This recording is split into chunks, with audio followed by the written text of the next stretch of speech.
한편 윤석열 대통령의 출근길 문답 중단을 둘러싼 여야의 공방 거세지고 있습니다. 국민의힘은 MBC를 향해 또 민주당은 윤 대통령을 겨냥해 비판을 쏟아내고 있습니다. 네, 이런 가운데 석방된 남욱 변호사가 대장동 재판에서 천화동인 1호 지분은 이재명 당시 성남시장 측의 지분이라고 말하는 등 폭로전에 가세를 했는데요. 관련 내용 포함해서 정치권 이슈들 김종혁 국민의힘 비대위원 그리고 한민수 더불어민주당 대변인과 짚어보겠습니다. 두 분 어서 오십시오. 안녕하십니까. 네, 안녕하십니까. 윤석열 대통령의 출근길 문답 어제부로 중단됐습니다. 그에 따른 후폭풍이 계속되고 있는데 이런 판단을 내린 이유에 대해서 대통령실이 설명했습니다. 그 내용 듣고 대답 본격적으로 시작하죠. 윤석열 대통령은 누구보다 도어 스태핑의 의지가 강했습니다. 그러나 고성을 지르는 등 불미스러운 일로 인해 본래 취지를 살리기 어려워졌다는 판단이 들었습니다. 국민과의 소통을 저해하는 장애물이 될 것이란 우려마저 나옵니다. 이에 근본적인 검토를 통해 국민과 더 나은 소통을 위해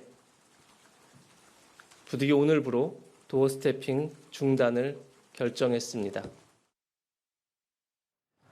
대통령실의 입장 들었습니다. 불미스러운 일로 본래 취지를 살리기 어려워졌다. 근본적인 검토를 하겠다라는 입장인데 두 분께서도 언론사에 참 오래 이렇게 종사를 하셨던 입장이시기 때문에 의견 들어보고 싶은데 먼저 김 비대위원님, 이제 좀 말씀하시는 것들이 언론에 좀 많이 회자가 되고 있습니다. 그 부분 좀 직접 얘기해 주실까요? 이번은 이게 중단된 거에 대해서 예. 일단 그 말씀을 드리면 사실 저는 개인적으로는 이 도어 스태핑에 반대했어요. 애초부터 시작할 처음부터. 때요. 예. 그래서 대통령실에 이게 국민과 예를 들어 도어 스태핑 이꼴 언론 자유다 이런 식의 등치로 가면 안 된다. 실제로 대통령이 출근하는 길에 잠깐 그 기자들하고 만나서 하는 얘기에서 얼마나 깊이 있는 얘기를 할 수 있겠습니까? 이 도어 스태핑을 하게 된 배경은 문재인 정부가 워낙 기자들을 안 만나고 1년에 한 번, 두 번 그러면서 소통이 안 된다고 그냥 아우성이 하늘을 찔렀잖아요. 그러니까 정권이 바뀌면서 윤석열 대통령이 나는 그럼 매일 만나겠다 이래서 한 거였는데 언론에 계속 있던 제 입장이나 그리고 정치를 좀 아는 입장에서는 그렇게 되면 오히려 이건 부작용만 더 많을 것이다라고 저는 주장을 했었거든요. 예. 네. 왜냐하면 그 대화의 내용을 보세요. 그 짧은 시간에 그 굉장히 가벼운 주제만을 얘기할 수밖에 없고 기자들은 또 가장 자극적인 질문을 할 수밖에 없어요. 그건 언론으로서 당연한 거죠.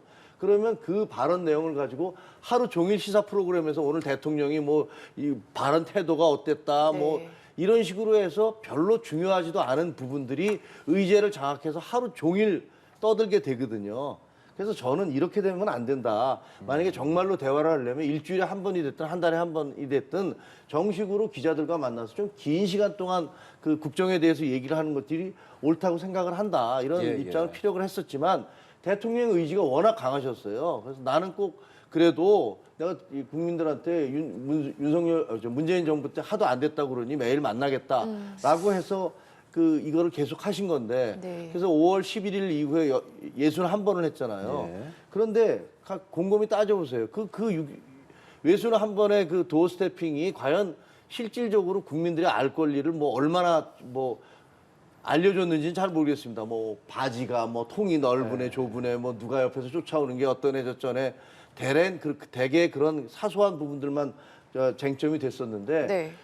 이번에 이제 저런 그 MBC 기자와의 그 사태를 겪으면서 대통령실이 상당한 충격을 받은 것 같아요. 대통령 본인도 그렇고. 예. 나는 이렇게 선의의 그 좋은 취지로 만나겠다고 계속했고 주변에서 하지 말라고 그렇게 어드바이스를 했음에도 조언을 했음에도 불구하고 계속했는데 결국은 저렇게 소리를 치고 비서관한테 고함을 치고 이런 부분들에 대해서 상당히 충격을 받은 것 같고 이걸 이대로 계속하면은 이거 안 되겠구나 오히려 네. 이거는 뭔가 좀 대책을 마련해서 언론과 소통하는 국민과 소통하는 방법을 찾아야겠다라고 결정을 내린 것 같습니다. 제가 당사자가 아니기 때문에 얘기할 수는 없지만 그래서 저는 개인적으로는 이게 이런 식의 도어 스태핑이라는 그 형식은 안 된다. 이거는 그냥 관음증이랄까 이런 식의 국민 말초적인 것들만 자꾸 자극할 그런 가능성이 있어서 좀 다른 형태로 정말로 소통이 될수록 했으면 좋겠다는 생각입니다. 네, 어떻게 나중에 도어 스태핑을 이어가야 할지에 대해서는 조금 이따 이야기를 해보고 소통을 하기 위함이었는데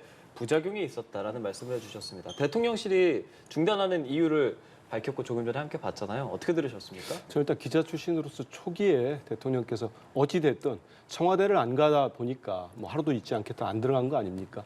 용산 시대 이제 뭐 아까처럼 상징이었다. 대통령 애착이 있었던 것 같긴 해요. 네. 근데 그러면서 저는 뭐 일본 총리가 했던 뭐 형식과 비슷했는데 아무튼 대통령이 출근길에 또 안 볼 수가 없는 구조예요. 용산 그 대통령실의 청사 구조가.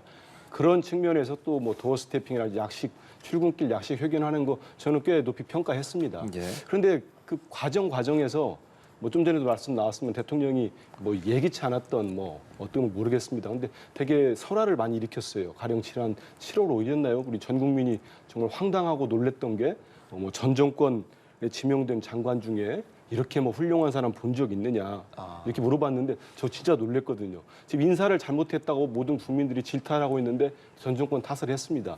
그러면서 여러 차례 그 시스템 형태가 좀 바뀌어요.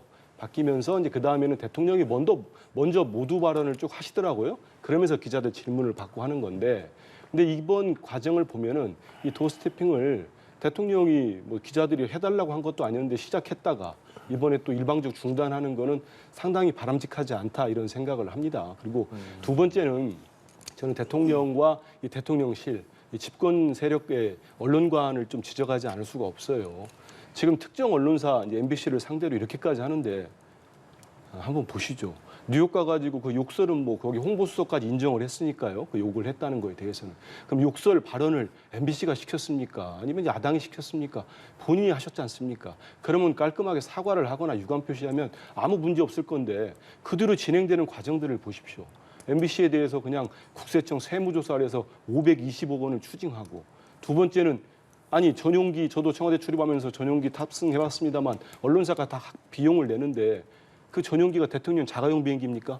그걸 특정 언론사를 또 타지 못하게 했어요. 그다음에 국민의힘 지도부 내에서는 뭐 삼성을 찍었어요. 대기업 이름까지 거론하면서 MBC 광고 중단하라고 또 협박을 했습니다. 그러고 지금 도어 스태핑 중단과 이제 기자의 무슨 뭐 품위를 문제 삼아가지고 이거 도어 스태핑까지 멈췄는데요. 이 사건의 본질은 아마 여권 내에서는 그런 기류가 있었던 것 같습니다. 우리 김 의원님도 말씀하셨지만은 대통령이 설화도 많고 조마조마한 게 있었나 봐요. 홍준표 대구시장도 조마조마했는데 중단하기 잘했다고 입장을 내신 거 보니까. 근데 중단을 하더라도 저는 이런 식으로 중단해서는 안 됩니다. 참모 누군가는 이렇게 나가서 뭐 가림벽을 설치하고 MBC 기자를 징계해달라고 기자단에 요구를 하고 이런 식으로 할 문제는 아니고, 도어 스태핑에 문제가 있으면 거기서 차분하게 개선점을 찾아 나가는 거지. 이러다가 우리나라 정말 2022년 대한민국이 언론 후진국 되겠어요. 언론 자유 후진국. 이렇게까지 할 문제인가 싶기도 하고, 그래서 참모들이 계시면 대통령께 이렇게 나가는 거는 국격을 위해서도, 국격 좋아하지 않습니까? 국격을 위해서 맞지 않다. 이런 진언도 하고 좀 자중했으면 좋겠습니다. 더 이상 좀 막 질주하듯이 나가지 마시고. 네. 어제 대통령실에서 이제 최근에 불미스러운 사태 그리고 재발 방지 마련 없이는 지속을 못한다라는 입장을 밝히면서 재발 방지 대책에 대해서 특정한 것을 염두에 둔 것은 아니다라는 입장을 밝혔거든요. 그런데 앞서도 좀 말씀을 해주셨지만 지금 MBC 기자와의 불미스러운 사태, 대통령실에서도 충격을 좀 받았다라고 말씀을 해주셨습니다. 일각에서도 지금 그 이후에 이제 재발 방지에 대해서 MBC 기자에 대한 징계 아니면 취재 제한 등이 거론이 되고 있는 상황이거든요. 앞으로 어떻게 전개가 될 거다 이렇게 보십니까? 그러니까 이제 하나 이제 제가 그 말씀, 저도 이제 과거 정권에서 그 청와대 출입 기자를 했는데 제가 깜짝 놀란 것은 사실 대통령 동선이라는 것들은 다 보안 상황이에요. 그런데 그래서 과거에 심지어는 그때 어떤 일이 있었냐면 청와대에 출입하는데 청와대 비서동이 떨어져 있잖아요. 네. 그런데 대통령이 밖으로 나가실 때는 청와대 비서동 창문을 다 닫아라. 이렇게까지 그건 정말 과잉 경우 아닙니까? 그런 걸 보면서 저는 저건 경우가 너무 심하고, 이 구중궁궐에 청와대에 들어올 수 있는 사람 몇 명 되지도 않는데 비서동 창문까지 닫으라 그러나, 이런 그 느낌을 가졌던 적이 있었는데, 이번에는 말이죠, 용산으로 간다면 이게 너무 오픈돼 있어요. 대통령이 드나드는 거 왔다 갔다 하는 것들을 다 보수돼 있어요. 그러니까 이거는 제가 보기에는 이래서는 안 되거든요. 그러니까 이 가림막 부분은 그 이전부터 야 이거 대통령 동선이 이렇게 다 노출되면 어떻게 되냐, 이거 경호 문제나 안보 문제가 있다라고 했던 거거든요. 근데 이게 무슨 저 오비락처럼 저는 그 시기 선정에 있어서는 좀 나중에 하지 왜 그랬나 이런 생각이 좀 들어요. 하필 또 이렇게 기자 하필이면 이거 시끄러운데 거기다 이거 발표를 했나 이런 생각이 들고요. 그다음에 저 MBC 부분에 대해서는 많이 그런 얘기를 하더라고. 슬리퍼를 신는 게 뭐가 잘못이야. 그럴 수도 있지라고 얘기를 하더라고요. 근데 대통령은 정장을 하고 그다음에 국민 앞에 서서 국민을 대신한다는 기자들 앞에서 구두를 신고 넥타이를 메고 정장하라고 말씀을 하는데 거기서 국민을 대표해서 질문을 하신다는 그런 기자는 예를 들면 슬리퍼를 신고 와서 질문을 하면서 그 뒤에서 팔짱을 끼고 이런 것들이 과연 저도 기자 생활을 오래 했습니다만 예. 이게 과연 다른 나라에서도 이런 일이 있는가 저는 보지도 못했거든요. 이건 저는 옳지 않다고 생각하고 우리가 상가에 꽃무늬 넥타이를 메고 갈 수는 없는 거 아닙니까? 우리가 재판정에 가면 왜 다 기립을 합니까? 그리고 왜 판사님들은 그 더운 여름에도 법복을 입고 계세요? 어디든지 그 자리에 걸맞는 복장이라는 게 있는 겁니다. 그런 것들을 해주지 않았는데 그러니까 이건 상당히 문제가 있다고 보고요. 또 하나는 제가 내로남불을 얘기하지 않을 수가 없는데요. 안호영 지금 수석 대변인 뭐라고 그러셨어요? 불편한 질문을 하니까 이걸 문을 닫는 거냐? 좀스럽다라고 얘기를 하셨어요. 예. 2019년 1월 달에 문재인 대통령이 연두 기자회견을 할 때 경기방송의 김혜령 기자가 대통령님 경제에 대해서 낙관하고 계시는데 그 근거가 무엇인지 여쭙습니다. 라고 물어봤어요. 어떻게 됐습니까? 그냥 양념 폭탄을 얼마나 받았는지 결국 그 기자는 회사를 떠났어요. 그리고 그 경기방송은 재승인이 안 돼서 문을 닫았습니다. 그리고 그 다음에 또 다른 어떤 KBS 기자인가가 그 대통령하고 인터뷰하는데 질문을 왜 그렇게 공격적인 질문을 하냐고 하면서 얼마나 공격을 받았습니까? 네? 아니 불편한 질문을 했다고 그건 문재인 정부에서 그 겪었던 우리들은 많이 봤고요. 이번 경우는 그런 게 아니지 않습니까? 정식 질문이라기보다는 질문을 하고 나서 들어가는 대통령 등 뒤에다가 그렇게 고함 치듯이 물어보고 그거를 이제 들어가셨으니까 그만하시자고 라고 얘기하는 저 비서관한테 언론사에 자기 한 20년은 선배 될 거예요. 그런 비서관한테 그렇게 막 고함을 치고 반말하지 마세요. 전 굉장히 충격을 받았어요. 이거 어떻게 보면 청와대를 출입하는 그 회사를 대표해서 그리고 또 국민을 대신해서 대통령에게 물어보고 그 회사를 대표해서 나가는 기자가 왜 저렇게 행동을 해야 되나. 근데 그런 것들은 지금 민주당에서 지금 말씀하신 대로 뭐 불편한 질문의 문제가 아니라 이거 불편해서 문제가 아니고 이건 기본적으로 지켜야 될 예의의 문제고요. 이거는 제가 보기에는 잘못됐다고 생각을 합니다. 네. 예. 내로남불이라고 말씀을 해주셨는데 이런 가운데 지금 김영태 비서관은 이번 사태 책임을 지고 사의를 표명을 했습니다. 이것을 두고도 지금 MBC에 대해서 겨냥을 하는 거다 이런 그렇게 압박도 보이죠. 있거든요. 왜냐하면 그분이 아마 이제 뭐 진작부터 뭐 여러 가지 내부에서 업무 적합성 이런 얘기들이 있었던 것 같습니다. 근데 소통관장 옛날로 따지면 뭐 순추관장이죠. 그 역할이니까 아마 책임을 지신 것 같은데 지금 앵커 말씀하신 대로 그거를 또 MBC 기자한테 어떤 압력이 되는 과정으로 가면 저는 안 된다고 보고요. 간단하게 말씀을 드릴게요. 저는 제발 좀 이제 전 정권 탓 좀 안 했으면 좋겠습니다. 아까 말씀하신 그 기자가 그만두고 국민의힘 대변인하는 건 아시죠? 당에 들어갔어요. 당에 들어가서 대변인 했습니다. 그리고 그 방송국은 이번 그때 그 질문권하고 전혀 관계없어요. 이거 명예훼손을 잘못하면 걸립니다. 자, 그렇게 주장하시면 안 되고. 그러면은 그 질문에서 뭐 이렇게 그 여기자가 질문했다고 해서 청와대에서 그 기자 징계해달라고 요구했습니까? 아니면 무례하다고 욕을 했습니까? 지지자들이 뭐라고 한 거 아닙니까? 지금 MBC 그 기자도 그 지금 정부의 지지자들부터 엄청나게 지금 시달리고 있다고 합니다. 욕설 듣고 문자 폭탄 받고 있고요. 왜 그런 거고 말도 안 되는 걸 비교를 합니까? 언론 탄압의 문제하고 왜 본질은 우리 국민들이 달을 가리키고 있는데 손가락을 보고 손톱에 때가 꼈다고 왜 그런 얘기들을 하는지 모르겠어요. 그리고 슬리퍼 자꾸 얘기하는 거는 저는 그러다 보면 기자가 슬리퍼를 신든 뭐 저기 맨발로 가든 그거 따지지 마십시오. 왜냐하면 그거 따지기 시작하면은 일각에서 말한 대로 정말 이런 얘기 하고 싶지 않은데 대통령은 그 사람들 앉는 기차 그 좌석에다가 그냥 구두발 올려놓고 가지 않았습니까? 이런 얘기 또 상기시키는 거예요. 왜 대응을 저렇게밖에 못합니까? 전략적으로 못하고. 그 기자, 저도 신문사에 있었지만은 대통령께서 국정의 최고 책임자가 그 모든 국민들이 보는 방송 앞에서 너희는 가짜뉴스를 했고 무슨 헌법 이런 것들이 전용기 탑승 거부한 게 못하게 한 것이 자가용 비행기도 아닌데 그거는 헌법을 수호하기 위한 무슨 뭐 책임에 따른 조치다. 악의적으로 했다. 제가 기자라도 대통령께 물어볼 거예요. 어떤 게 악의적입니까? 근데 대통령 말씀 안 하고 가버리신 거 아닙니까? 그때 담당하는 비서관이 따로 만나서 하든지 해야 되는데 그 큰 소리로 뭐 예의 없이 하냐고 물으면서 본인이 먼저 반말하더만요. 그분은 또 팔짱 끼고 있었고 그 태도 문제로 이렇게 하지 마시고 그렇게 하면 논란이 본질을 벗어납니다. 본질은 언론에 대한 탄압이고 언론관입니다. 그리고 뭐 대통령 뭐 기자들이 이렇게 뭐 다 동선 본다는데 기자들이 저도 청와대 출입했는데 기자들이 지금 예. 국방부 청사로 들어가라고 요구했습니까? 광화문에 대통령실 만들다고 했다가 일주일 만에 뒤집고 용산 국방부 쫓아내고 들어간 거 아닙니까? 1층에 기자실이 같이 있어요. 대통령 출근할 때 안 볼 수가 없습니다. 그래서 가림막 설치하려고 했으면 진지하게 요구를 해서 경호상에 문제가 있으니까 설치할 수밖에 없습니다. 기자단은 양해를 구하면 되지 않겠습니까? 그러지 않고 이 건이 터지니까 가림벽을 설치하면은 누가 그걸 의심하지 않겠습니까? 언론화가에 담을 쌓겠다. 개선책이 필요하고요. 저는 그런 얘기들 쭉 봅니다. 예전에 그 대통령실에서 청와대에서도 특정 기자에 대한 어떤 징계가 있었어요. 어떤 걸로 하신지 다들 아실 겁니다. 엠바고를 파기했을 때입니다. 엠바고. 이번 것처럼 담당 비서관하고 목청 높였다고 담당 비서관도 목청 많이 높이더만요. 이거 찍지 말라고. 담당 비서관하고 서로 설전을 주고받았다고 기자단에 이 사람을 품위 손상 위반으로 징계를 해달라? 지금 대통령실이나 대통령은 언론을 뭔 자기들이 시혜를 베풀고 그거를 받아쓰거나 시혜를 베풀면 받아야 되는 대상으로 보는 것 같아요. 언론은 건전한 긴장관계, 갈등관계가 필요한 겁니다. 자기들 유리하지 않는 기사 쓴다고 계속 뭐라고 하면은 민주당이나 이재명 대표 억울한 거 진짜 많습니다. 하지만 우리 그 출입하지 말라고 하지 않습니다. 당 대표실 앞에 가림벽 설치 안 해요.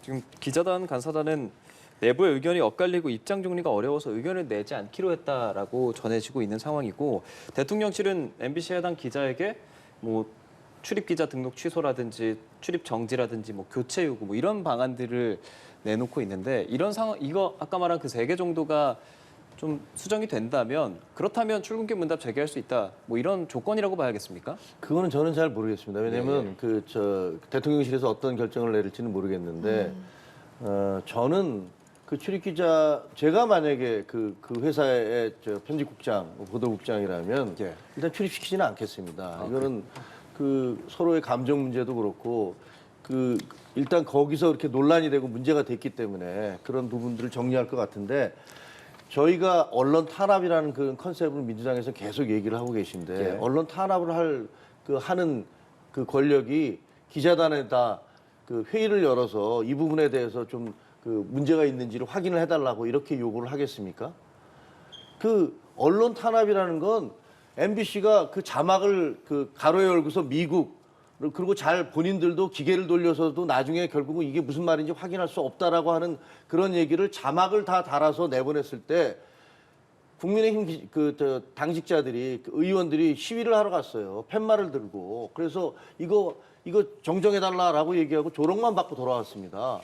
이게 무슨 언론 탄압입니까? 언론 탄압을 하면 저희가 전화 한 통화해서 사장 바꾸든지 무슨 국장을 바꾸든지 교체를 요구해서 그게 관철되면 그게 언론 탄압이지만 아니 우리가 지금 현재 국민의힘 권력이 그런 거 할 수 있는 힘이 있습니까? 대통령실이 그런 거 할 수 있습니까? 어디가 언론 탄압입니까? 5주가 안 되면 국회의원들이 줄줄이 가서 그 방송국 앞에서 팻말 들고 항의하는 그런 시위를 하겠어요? 그리고 대통령실에서 기자단한테 이 부분에 대해서 기자단에서 상의해 주세요. 우린 상처받았습니다. 이렇게 요구하겠습니까? 이게 언론 탄압입니까? 이렇게 하는 언론 탄압도 있습니까? 저는 언론 탄압 컨셉은 전혀 잘못된 것이고 그다음에 이것은 이번 기회에 저는 모든 자유에는 책임이 따라야 됩니다. 책임이 뒤따르지 않는 자유는 폭력이에요.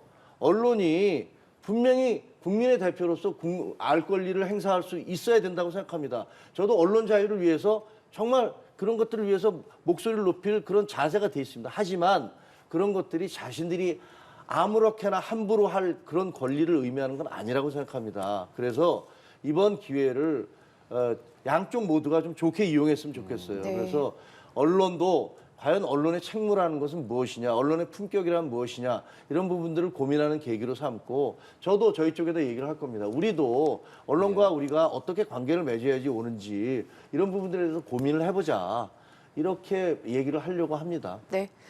제가 이제 네. 조금만 말씀드리면 네. 그게 언론을 겁박하고 탄압하는 겁니다. 국회의원들 당 지도부 수십 명이 몰려가서 사장 나오라고 해서 사장 만나서 이 보도 잘못됐다고 막 거칠게 항의하고 하면 얼마나 위축이 되겠습니까? 사장 안 나오셨습니다. 그렇게 나오라고 요구했지 않습니까? 그러니까 그런 식으로 몰려가가지고 항의하고 너희 보도에 문제 있다 이런 식으로 항의하는 게 이게 언론 탄압이고 이게 언론에 겁박하는 거고, 아니 지도부의 그 지도부 일원은 비대위원 한 분은 기업들한테 세상에 저는 2022년 대한민국에서 그런 얘기를 하는 지도부 의원은 처음 봤습니다. 상상도 못했어요. 집권당의 의원이 기업들한테 MBC 광고 중단, 광고 주지 말라? 이거 정말 문제 있는 거 아니겠습니까? 그런 얘기들을 버젓이 하고 있어요. 저는 악의적이라고 이렇게 대통령실이 MBC가 그렇다면은 좀 밝혀주세요. 욕설을 했는지 안 했는지도 밝혀주시고, 왜 바이든이 아니고 날리면 했으면 누구한테 어떤 전문가가 했다, 이거를 밝혀주세요. 밝히고 봐라, 정말 너희들 악의적이지 않니? 하면은 책임을 져라. 그렇게 하면 되는 거 아니겠습니까? 아무리 못마땅한 언론이 있다고 못 오게 하고 못하게 하고 이게 말이 되겠습니까? 그리고 기자단에는 운영 내규가 있고 간사단이 있습니다. 본인들이 어떻게든지 해보려고 했는데 안 되니까 기자단에 요구를 한 거 아닙니까? 아니 자기들이 이 사단을 만들고 이렇게 난리를 펴놓고 왜 기자단한테 이런 걸 징계를 해달라고 요구를 합니까? 저는 기자단, 제가 출입하고 있는 기자라도 이거는 받을 수가 없는 거죠. 알아서 하라는 거죠. 이 또한 나머지 기자들한테 상당히 압박이 될 거예요. 예. 그렇기 때문에 알겠습니다. 지금이라도 정말 그 언론 인식, 언론관에 대해서는 현 정부, 대통령실, 국민의힘 모두가 자성어 기회를 삼고 반성해야지. 이렇게 하면은 국민들로부터 외면받을 겁니다. 네, 이 내용도 짚어보겠습니다. 지금 이태원 참사 국정조사를 두고 여야가 팽팽한 입장 차를 보였습니다. 민주당에서는 이번 본회의에서 처리하는 것을 목표로 하고 있고요. 국민의힘은 수사가 먼저라다 이런 입장을 고수하고 있지만 어제 의원총회 이후에 예산안을 처리를 하고 협의를 하자라고 했고, 민주당은 검토를 좀 해보겠다고 말을 했거든요. 앞으로 어떻게 전개가 될까요? 그 처음에 국정조사 얘기 나올 때부터 사실 저희 내부에서도 갑론을박이 많았어요. 그렇죠. 아니, 이게 뭐 우리가 문제 될, 이걸 우리가 안 받을 이유도 사실 없다라고 주장하는 분들도 있었고, 하지만 대다수는 아니 지금 보나마나 지금 국정조사 계획서 올린 거 보면 이 사고가 마약 단속을 해서 그렇고 청와대로 옮겨서 그렇다라는 식의 그런 질문들로 가득 차 있는데, 이런 것들을 수용하면은 결국은 진상을 밝히는 게 아니라 결국은 정쟁으로 다 갈 수밖에 없다. 그러니 우리는, 저희 당의 입장은 지금 수사가, 특별수사본부가 계속 속도감을 내면서 수사를 하고 있고 예. 단계 올라가고 있잖아요. 심지어는 피의자로 지금 이상민 그 행안부 장관도 피의자가 돼 있습니다. 조사를 다 할 거예요. 그럼 그 결과가 나오고 나면 거기서 이게 그래도 분명히 우리는 그 받아들일 수 없다면 국정조사를 하든 특검을 하든지 얼마든지 할 수 있는 거 아니겠습니까? 그리고 시기적으로 보면 지금 현재 예산 결산 관련해서 국회가 정말 숨가쁘게 움직이고 있는데, 만약에 이걸 지금 당장 국조를 받으면 이것과 예산안이 연계되면서 예산안 다 파토, 그러니까 뭐 이게 발목이 잡혀서 또다시 그냥 뒤집어지고 정쟁이 계속될 테니까 저희 쪽에서는 그러면 빨리 한쪽에서 특수본은 빨리 수사를 하고 네. 결론을 빨리 내고, 그다음에 이 예결위가 끝난 다음에 그래도 이거 도저히 우리는 못 믿겠다 그러면 그럼 국조를 하는 것 부분도 생각을 해보자, 이렇게까지 가 있는 걸로 알고 있고, 민주당에서도 그렇다면 뭐 이건 전향적으로 받을 수 있다라는 그 선까지 그렇죠. 와 있는 걸로 알고 있습니다. 네, 저희가 잠시 후에 이태원 참사 유가족 기자회견을 연결을 해서 또 입장을 들어보기도 할 텐데요. 지금 국정조사 분위기와 관련해서도 지금 전환되는 분위기이긴 하지만 만일에 여야 합의가 이루어지지 않는다면 야당 쪽에서는 단독으로 처리할 가능성에 대해서 어떻게 보십니까? 예전에 뭐 전례가 있습니다. 1999년 1월에 당시 IMF 사태 이후에 한나라당이죠. 지금 국민의힘의 전신인데 국조를 반대했습니다만 당시 여당과 다른 정당들이 국정조사를 실시한 전례가 있고요. 저는 뭐 국민의힘 저런 태도 변화가 있을 수밖에 없고 결국은 국정조사 받지 않을 수가 없습니다. 좀 전에 말씀한 대로 유족들이 처음으로 기자회견을 하는데 저 이재명 대표는 지난번에 한 열흘 전에 유족들을 따로 만나셨습니다. 비공개로. 근데 어제 드디어 이제 국민의힘 지도부가 유가족분들, 유족분들을 만나셨더라고요. 저는 지금도 그 영상, 그 유족의 그 정말 절규가 들립니다. 통곡을 하시면서 이런 얘기를 하셨어요. 세상에 영정도 없고 유패도 없는 분향을 하라고 하는 게 말이 됩니까? 어느 누구도 우리 보러 어디로 와라, 어떻게 하라 해주겠다는 사람이 없습니다. 그러면서 이상민 장관, 그분 빨리 경질하고 파면하세요. 아마 우리 연합뉴스 TV도 보도를 했을 걸로 알고 있습니다. 이런 상황입니다.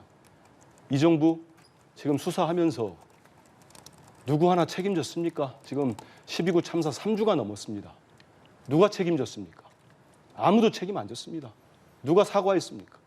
공식 사과했습니까? 이런 상황에서 셀프 수사하다가 정말 말단 하유직 실무자 2분이 극단적 선택을 했습니다. 이런 상황에서 국정조사를 안 해요?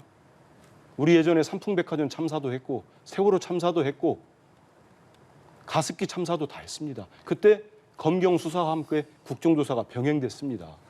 왜 뭐가 두렵기 때문에 안 하려고 합니까? 처음부터 이번 참사를 축소하려고 했기 때문에 안 하려고 합니까? 아니면 다른 또 책임질 일이 있겠습니까?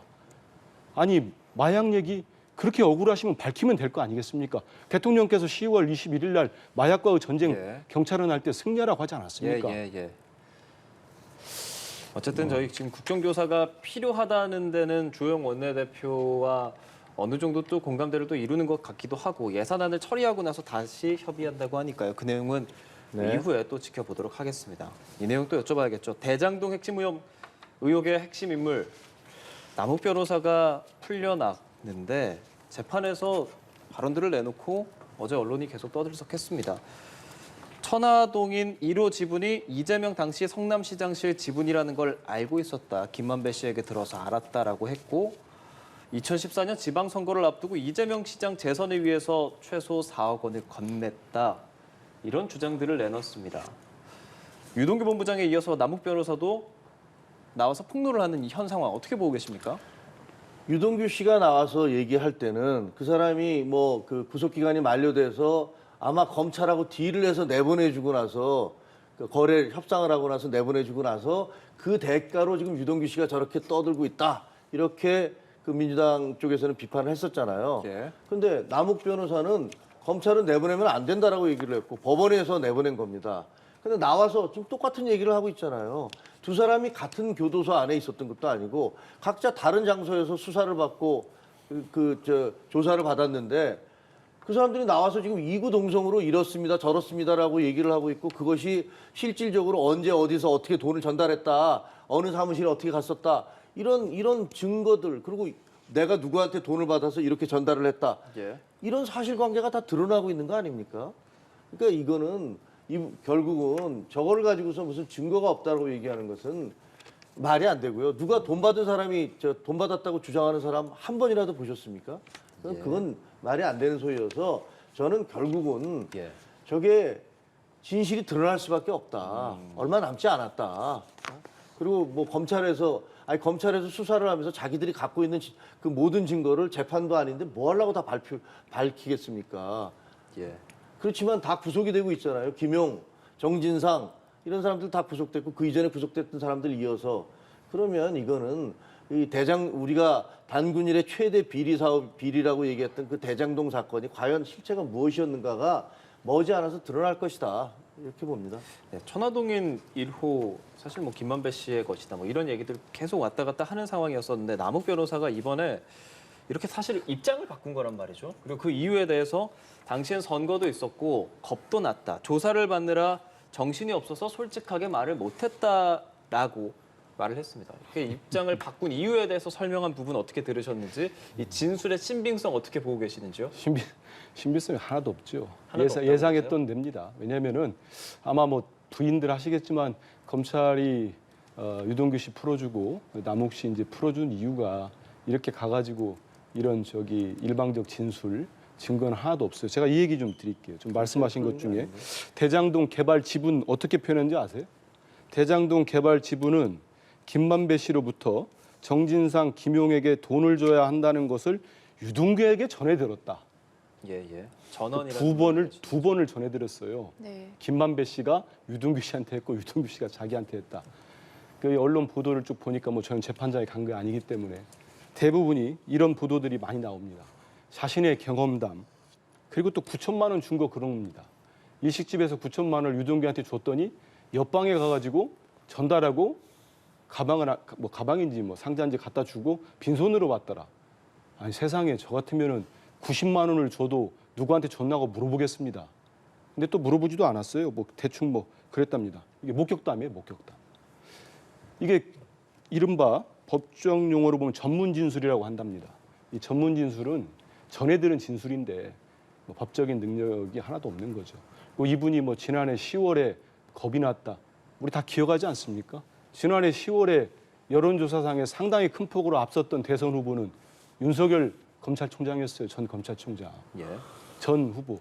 그러면은 만약 상식적이라면 그분이 가가지고 화끈하게 진술하지 않겠습니까? 지금 1년 만에 모든 진술이 바뀌어서 이렇게 얘기합니다. 지분 나눈 것도 뭐 이 세 사람이 유동규, 정진상, 김용이 나누지 않았느냐 이걸 가지고 정영학한테 물어봅니다. 근데 정영학에서는 전혀 그렇지 않다. 자기들끼리도 말이 안 맞아요. 김만배 씨도 천화동인 1호는 내 거다 계속 주장하고 있습니다. 그리고 상식적으로 정영학 회계사의 녹취록을 가지고 지금까지 1년 넘게 60여 차례 재판을 했습니다. 1000페이지에서 2000페이지 가까이 됩니다. 근데 이 지분 논의와 관련해가지고 김용의 용자도 없고 정진상의 정자도 안 나옵니다. 예. 그러면 어떤 녹취록, 어떤 진술을 믿어야 되겠습니까? 하나만 더 말씀드릴게요. 과연 이분이 2015년도에 김만배로부터 이재명 시장 측에 지분이 있다고 들었다고 합니다. 예. 그러면서 김용과 정진상 실장의 몫이라고 들은 얘기는 지난해라고 말합니다. 6년 뒤에 들었다는 거예요. 5년 전에 들었는데 6년 전에 알았다. 아니 6년이 지나서 알았다. 지난해 알았다.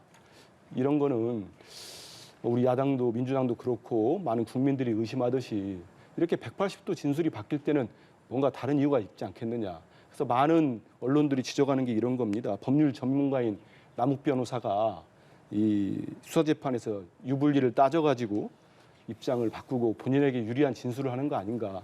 진술밖에 없기 때문에 아니 구속이 됐다고 지금 혐의가 입증된 건 아니지 않습니까? 예. 재판에서 진실이 밝혀질 걸로 저는 생각합니다. 한 대변인님 좀 많은 말씀해 주셨는데 지금 이제 좀 있으면 남욱 변호사에 이어서 김만배 씨도 구속 만료로 풀려나게 되지 않습니까? 네. 김만배 씨가 어떤 발언을 내놓느냐도 중요할 텐데 뭐 전원이다 혹은 발언에 의존한다라는 이제 한 대변인의 지적도 있습니다. 상황들 앞으로 어떻게 좀 생각하시는지요?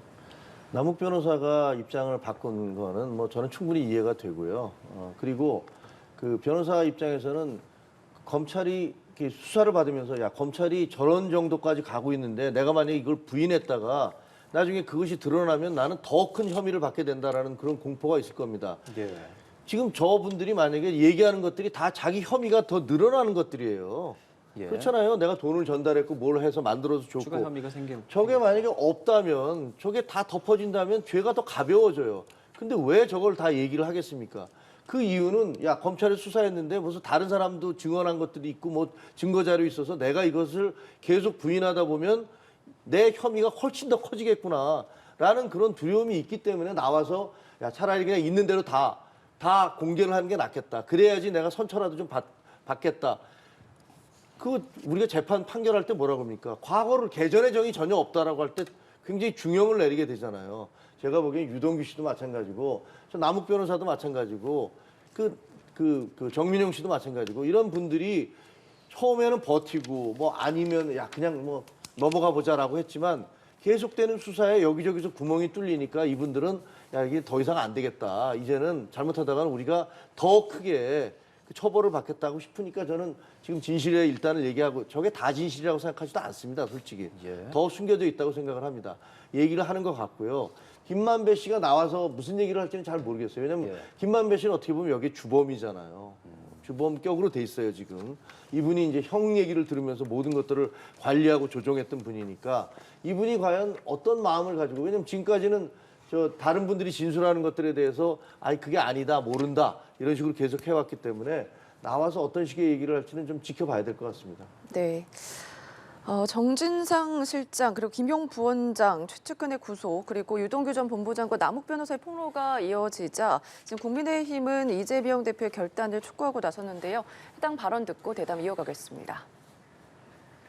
대장동 개발 비리 사건의 검은 돈이 두 사람에게 흘러 들어가서 이재명 시장의 시장 선거, 이재명 후보의 대선 후보 경선, 대통령 선거에 사용됐을 가능성이 매우 농후해졌습니다.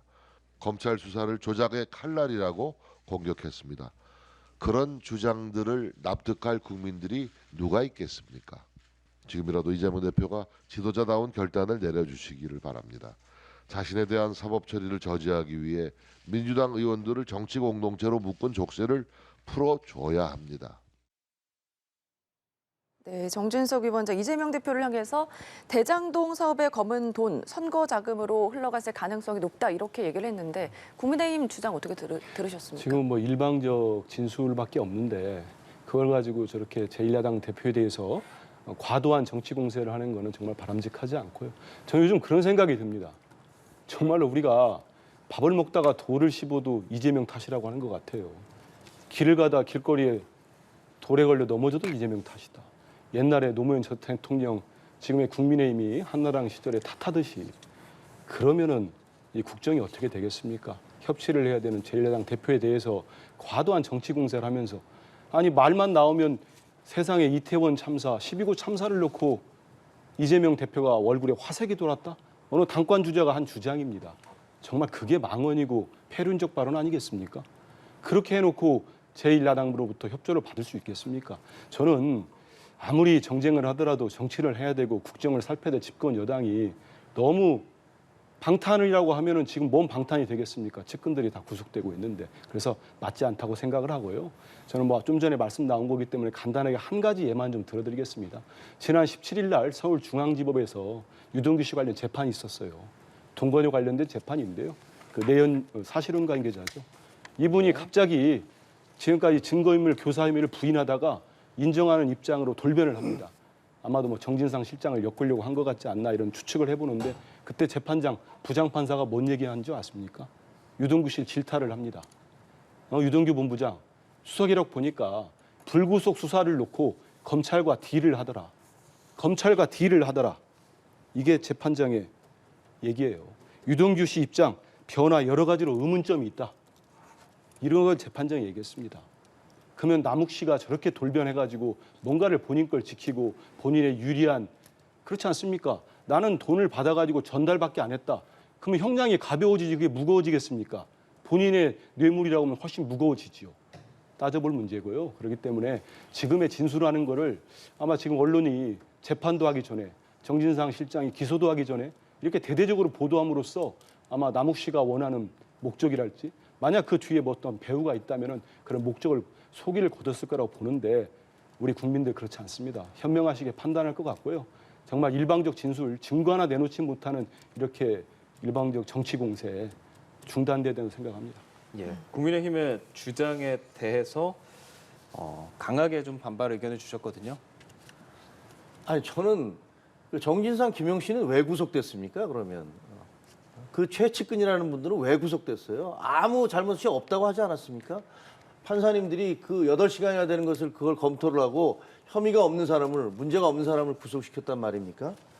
그리고 방탄이 아니다라고 얘기하시는데 저희가 보기에는 아니 분당에 계시던 분이 대선 끝나자마자 갑자기 인천 계양으로 가서 국회의원이 되시고 당대표 선거에 길을 쓰고 나오시는 것, 전례 없는 일을 하시는 건 다 방탄을 하기 위해서 그 본인을 막기 위해서라고 생각을 합니다.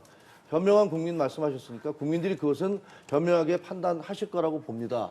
그리고 이 대장동 사건에 대한 것이 과도한 정치 공세다라고 말씀하시는데 아니 이게 무슨 정치 공세예요? 이 사건을 저희가 먼저 문제를 삼았습니까? 대장동 사건이 터진 것은요. 경선 과정에서 반대편, 이재명 대표의 반대편인 이낙연 그 후보 쪽에서 집중적으로 문제를 제기했던 겁니다. 그리고 백현동이라든가 그 이후에 이게 문제가 되면서 백현동이라든가 성남FC라든가 이 모든 것들이 언론 추적에 의해서 보도가 된 거예요.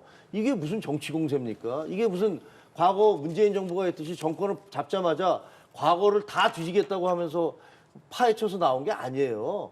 원래 있던 수사가 다 대선 후보가 됐기 때문에 덮여져 있다가 그 다음에 대선 후보에서 떨어졌기 때문에 이제 정상적으로 수사가 되고 있는 과정입니다. 예. 이걸 정치 공세라고 얘기하는 것은 오히려 그야말로 방탄을 하기 위한 그런 방편이다라고 생각합니다. 한 대변인 하나만 여쭙겠습니다. 네. 지금 화면에 나가고 있는 이런 의견들, 민주당 내에서 비명계라고 분류되는 의원들이 내놓는 의견이거든요. 유감 표명이라도 해야 한다, 혹은 당원 80조 문제를 꺼내드는 건데 이 부분에 대한 생각도 여쭤보고 싶은데요. 저는 뭐 저런 당내에서 의견들 나온다고 해서요. 우리는 뭐 당 지도부가 당대표실 앞에 가림벽 같은 거 설치 안 합니다. 그리고 예. 뭐 징계 요구도 하지 않고요. 저런 얘기하시는 분들도 있는데 이번 사건의 진실을 좀 더 들어보고 그다음 제가 좀 전에도 방송에 얘기했던 그런 내용들 정말 CCTV가 없는 곳을 찾아가지고 5천만 원인가 3천만 원 줬다고 하는데 거기에 CCTV 4개가 있습니다. 이게 검찰의 영장에 찍혀 있어요. 그렇기 예. 때문에 너무 허위 사실들이 많고 하기 때문에 우리 의원들이나 저런 말씀하시는 분들도 꼼꼼히 따져보면은 그렇지 않다는 사실을 알게 될 겁니다. 예. 네, 알겠습니다. 여기까지 들어보겠습니다. 지금까지 김종혁 국민의힘 비대위원, 한민수 더불어민주당 대변인과 함께했습니다. 두 분 고맙습니다. 말씀 고맙습니다. 잘 들었습니다. 감사합니다.